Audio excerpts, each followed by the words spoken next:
전산세무 2급 기출문제 완전 분석 자산을 설명하겠습니다. 경영과회계 441쪽을 참고하시기 바랍니다. 2월 1일 운전자금 확보를 위해 주거래처인 주식회사 용인으로부터 매출대금으로 받은 약소금 1000만원을 곧바로 세종은행에서 할인하고 할인료 50만원을 차감한 잔액을 현금으로 수령하다. 어음을 할인하면 대변에 받을 어음 1000만원, 그리고 차변엔 할인료는 매출채권 처분손실로 처리합니다. 매출채권 처분손실 50만원 되고 나머지 금액은 현금이 되겠습니다. 2월 2일 상신밀산 주식회사에 대한 외상매입금과 마포전자 주식에 대한 받을 어음이 각각 100만원 있는데 상신물산 주식회사 외상매입금을 마포전자의 받을 어음을 배에서 양도하다. 외상매입금을 갚기 위해서 받을 어음을 넘겨준 거죠. 이럴 경우 차변엔 외상매입금이라는 부채가 감소하고 대변엔 받을 어음이라는 자산이 감소합니다. 2월 3일 제품을 매출하고 경수전자로부터 수취한 어음 500만원이 부도 처리되었다는 것을 신한은행으로부터 통보받았다. 어음이 부도났죠. 어음이 부도나면 차변엔 부도 어음으로 처리합니다. 그리고 대변엔 받을 어음이 감소합니다. 그래서 부도 어음은 부도 어음과 수표로 처리하고 받을 어음이 감소하죠. 둘 다 거래처 코드를 적어줘야 됩니다. 부도 어음도 거래처 코드, 받을 어음도 거래처 코드를 적습니다. 2월 4일 거래처인 다음전자에 1년 이내 회수 목적으로 1000만원을 대여하기로 하여 800만원은 보통예금에서 지급하였고 나머지 200만원은 다음전자에 대한 외상매출금을 대여금으로 전환하기로 약정하였다. 1년 이내 회수 목적이니까 단기 대여금이죠. 차변에 단기 대여금, 그리고 대변엔 보통예금이 나왔죠.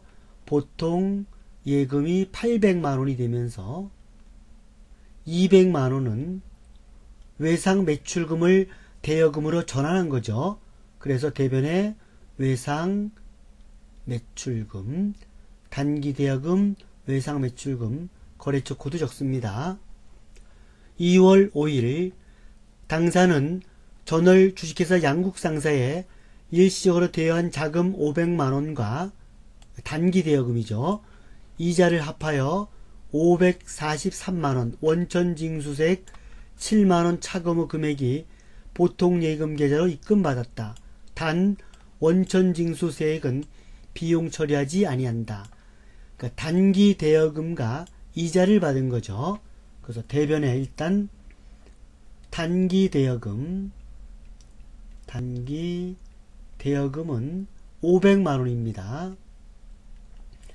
그리고 이자 수익은 43만원인데 원천징수세액 7만원 뺐으니까 이자 수익은 50만원입니다.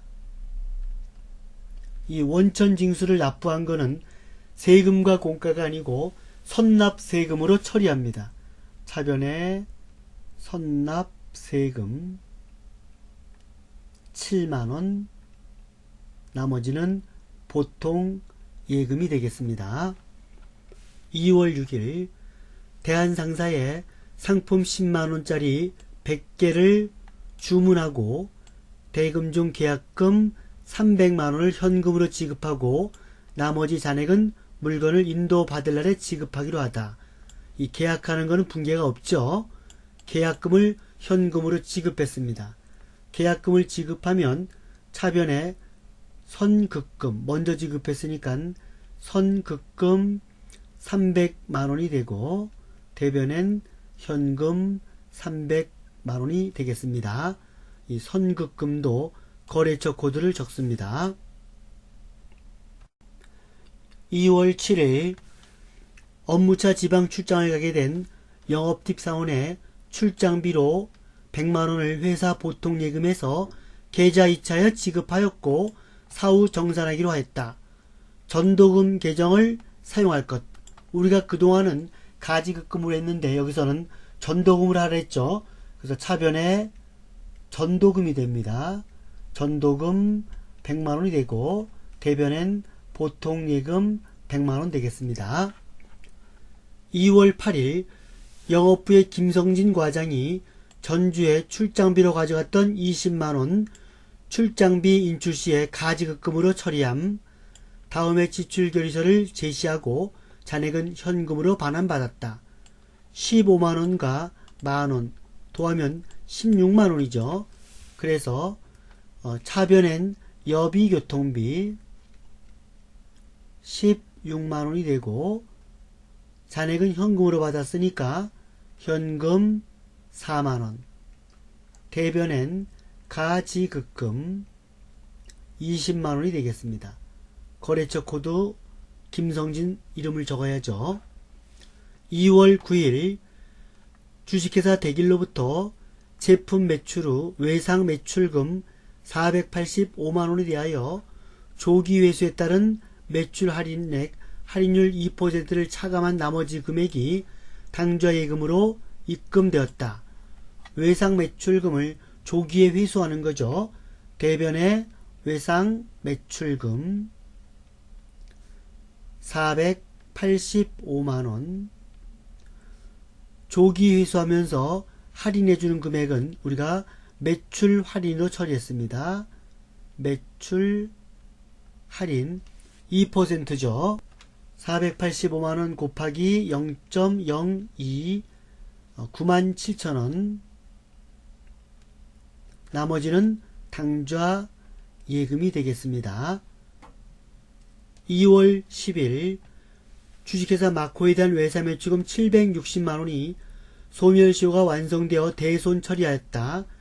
기 설정되어 있는 대손 중단금은 261만 4천원이다. 적절한 회기 처리하여라. 외상 매출금을 대손 처리하는 거죠. 대변에 외상 매출금 760만원 이 외상 매출금에 딸려있는 대손 충당금이 261만 4천원 있으니까 차변에 대손 충당금 109번이죠. 109번 대손 충당금 261만 4천원 나머지 금액은 대손 상각비로 처리를 합니다. 2월 11일 작년의 대손 충당금과의 상계로 대손 처분하고 부가지세법상 대손세 공제를 하였던 외상 매출금 550만원인데 부가지세 포함을 현금으로 회수하였다 그랬습니다. 그러면 일단은 차변에 현금이 550만원이 증가하고 대변엔 외상 매출금 550인데 이게 부가세가 포함됐다 그랬죠. 500만원 받은 겁니다. 작년에 회수 불능으로 처리했던 외상 매출금을 받을 때는 대변의 외상 매출금이 아니고 대손 충당금입니다. 대손 충당금, 외상 매출금에 대한 대손 충당금을 설정합니다. 500만원 그리고 50만원은 부가세를 납부해야죠. 왜냐하면 공제받았던 거기니까 대변에 부가세 예수금 이렇게 처리가 됩니다. 2월 12일 시장성 있는 주식을 단기 매매 차익 목적으로 제일섬유 주식 250주를 1주당 5천원에 취득하면서 수수료 15,000원을 포함하여 현금으로 결제하였다. 당사는 동주식에 대하여 단기 매매 증권으로 분류하였다. 이런 말이 안 나와도 단기 매매 차익을 목적이기 때문에 단기 매매 증권으로 처리합니다. 그래서 차변에는 단기 매매 증권이 됩니다. 금액은 250주 곱하기 5,000원 그래서 125만원이 되고 이 수수료 있죠. 이 수수료는 수수료 비용으로 처리하는데, 수수료 비용, 이거는 판매비와 관리비가 아니고 영업 외 비용입니다. 영업 외 비용으로 처리합니다. 그래서 900번대 수수료 비용입니다. 신경 쓰시기 바랍니다. 그리고 대변엔 현금이 되겠습니다. 현금. 2월 13일 단기간 매매 차익 목적으로 구입하였던 상장법인 LG상세 주식 300주 장부구액 금액은 300만원을 한국증권거래소에서 1주당 9,000회 처분하고 수수료를 차감한 잔액을 보통예금 계좌로 이체를 받았다. 차변에 보통예금이죠. 차변엔 보통예금이 되고 대변엔 단기 매매증권이 감소합니다. 단기 매매증권 장부금액은 300만원이죠. 300만원이고 보통예금 받은 금액은 300주를 300주 곱하기 9,000원에 처분했죠. 9,000원. 그러면 270만원입니다. 여기에서 수수료를 또 8만원 빼야 되죠. 8만원 빼면 262만원 됩니다. 보통예금 262만원. 그러면 38만원이 단기 매매증권 처분 손실이 됩니다. 처분 손실. 입력할 때 단기 매매증권 처분 손실이 안 나오면 단기 투자자산 처분 손실로 하면 됩니다. 단기 투자자산 처분 손실로 처리하면 되겠습니다. 단기 투자자산 안에 단기 매매증권이 포함이 되기 때문입니다. 2월 14일 당사가 보유 중인 매도 가능 증권 단기에 처분 의도가 없음. 이 말은 매도 가능 증권 투자자산이었다 이런 말입니다. 다음 같은 조건으로 처분하고 현금을 회수하였다. 전년도 2012년도의 기말평가는 일반 기업 회계 기준에 따라 처리하였다. 2012년 1월 31일 날 매도 가능 증권이 1,000만원이었습니다. 결산 때 공정가치가 1,500이 됐었죠. 이런 경우 12월 31일 날 2012년 12월 31일 날 어떤 붕괴가 있었냐면 차변엔 매도 가능 증권이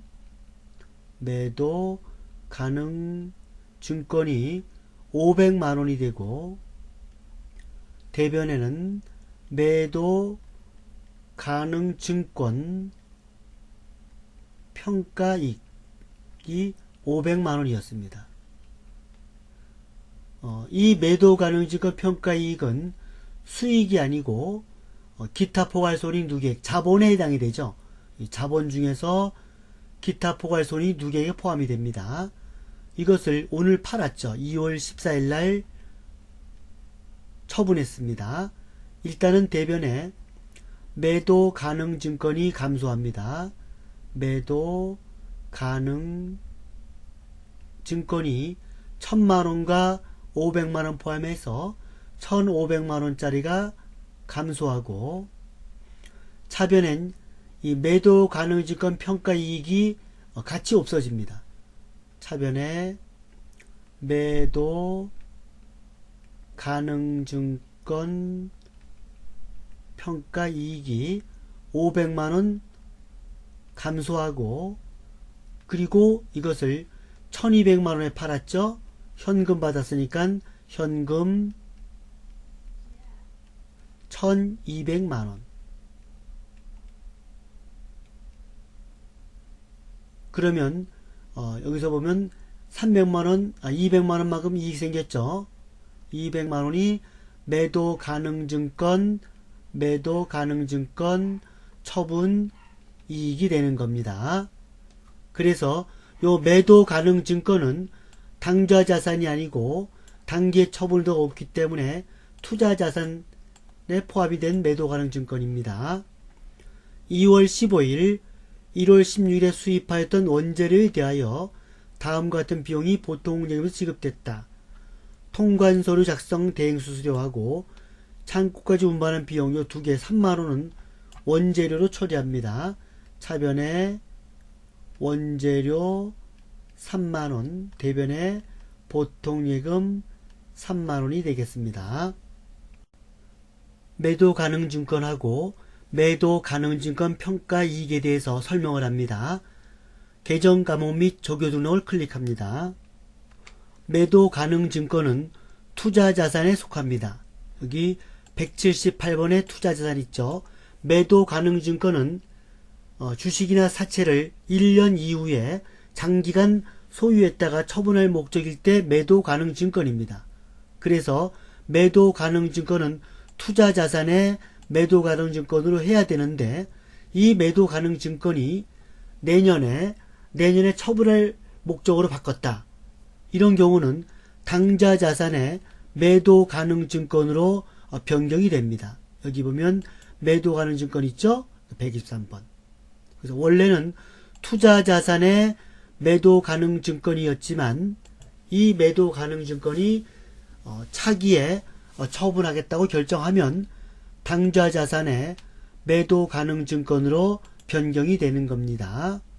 그리고 매도가능증권 평가이익은 이 자본에 보면 자본금, 자본잉여금, 자본조정, 기타 포괄손익이 있는데 이 기타 포괄손익에 매도가능증권 평가이익이 있습니다.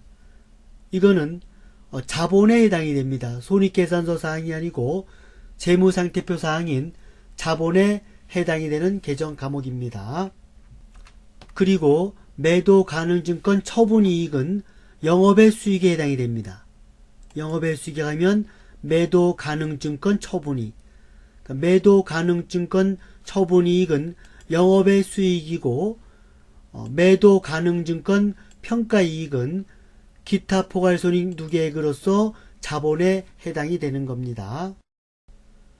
3월 11일 당좌거래 개설 보증금 170만원을 현금으로 예치하여 우리은행에 당좌거래를 개설하였다.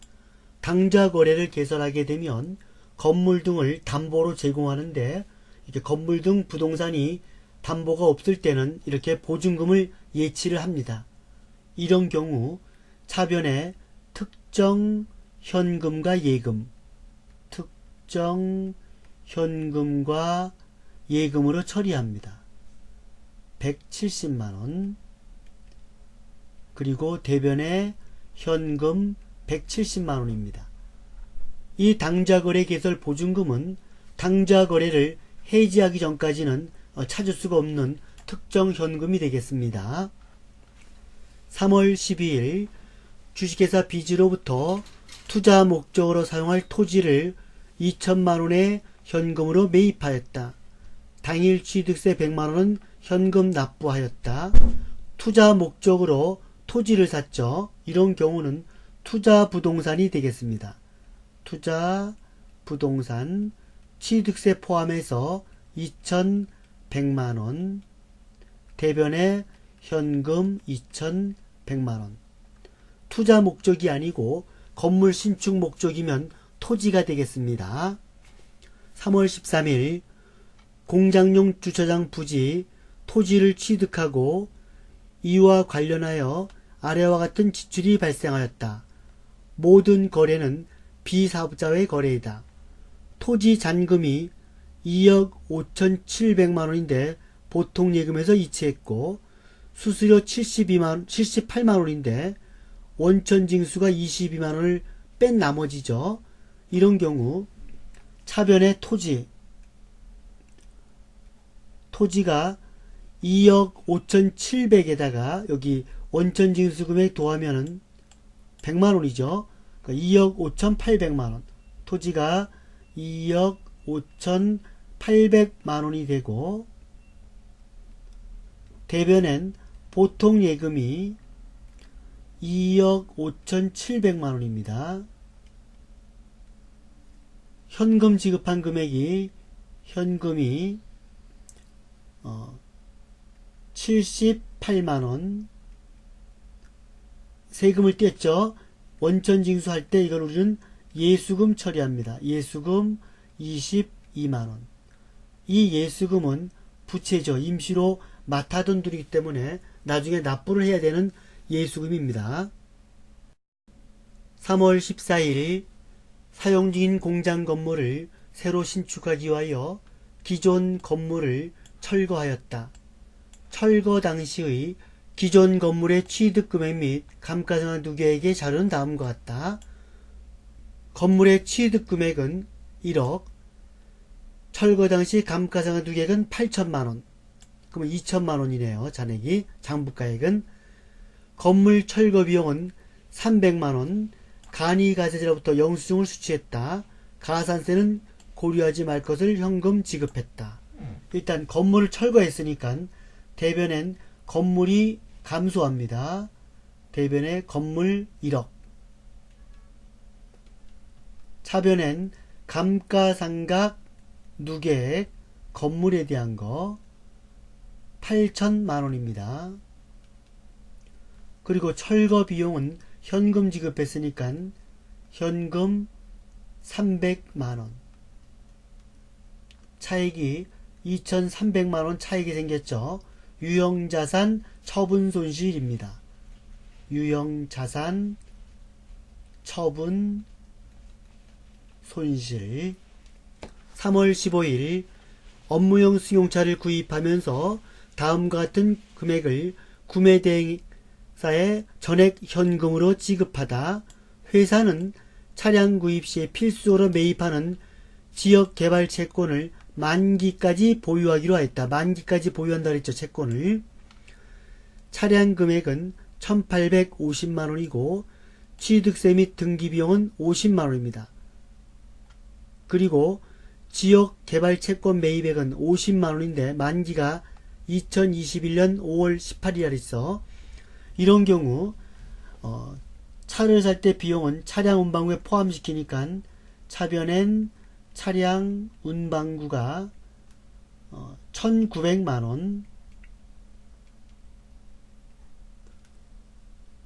그리고 채권을 구입했죠. 근데 채권을 만기까지 보유한다 했죠. 이럴 때 만기까지 보유할 목적 만기 보유 증권입니다. 만기 보유 증권이 50만원. 대변엔 현금 1950만원이 됩니다.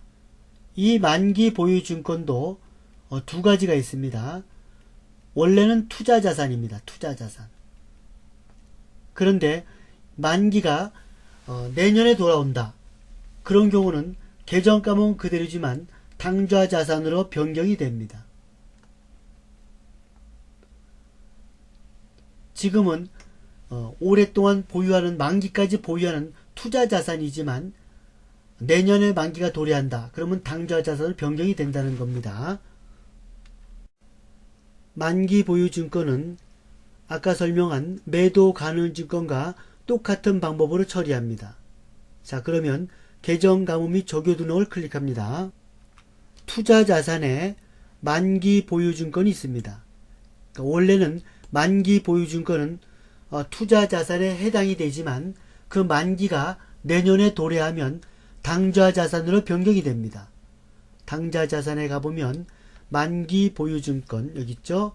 124번 만기 보유 증권이 있습니다. 이렇게. 그러나 처음 구입할 때는 투자자산에 만기 보유 증권 181번 만기 보유 증권으로 처리를 하는 겁니다. 3월 16일 공장을 건설하기 위하여 소요되는 자금을 조달하기 위하여 신한은행에서 차입한 차입금에 대한 이자 250만원이 발생하여 신한은행 보통예금 계좌에서 이체하였다. 당기 차입금에 대한 이자는 일반 기업회계 기준 중 자본의 대상 요건을 충족하였고 공장은 현재 건설 중이다. 건물을 건설 중일 때 건물이 완공될 때까지 처리하는 건설 중인 자산 계정이 있는데 이 공장을 건설하기 위해서 빌린 차입금에 대한 이자는 건설 중인 자산으로 처리를 합니다. 그래서 차변에 건설 중인 자산, 대변엔 보통 예금이 되겠습니다. 이자 비용으로 처리하면 안됩니다. 3월 17일 유명대학교에 의뢰한 신제품 개발에 따른 연구용역비 2천만원을 보통예금에서 2차여 지급하였다. 자산으로 회계 처리할 것. 이 연구용역비는 자산으로 처리할 수도 있고 비용으로 처리할 수도 있습니다. 금액이 크거나 그 효과가 장래에 미칠 때는 자산으로 처리합니다. 자산으로 처리하게 되면 개발비라는 계정 과목으로 합니다. 개발비 2천만원. 대변엔 보통예금 2천만원이 됩니다. 만약에 이 연구용역비를 비용으로 처리하라 한다면 개발비가 아니고 계정 과목이 경상연구개발비가 됩니다. 경상연구개발비. 이 개발비는 무형자산이고 경상연구개발비는 판매관리비에 해당이 됩니다. 이 문제는 시험에서 자산으로 하라 비용으로 하라 조건이 주어지니까 자산으로 하라 그러면 개발비로 하면 되고 비용으로 하라 그러면 경상연구개발비로 처리하면 되겠습니다.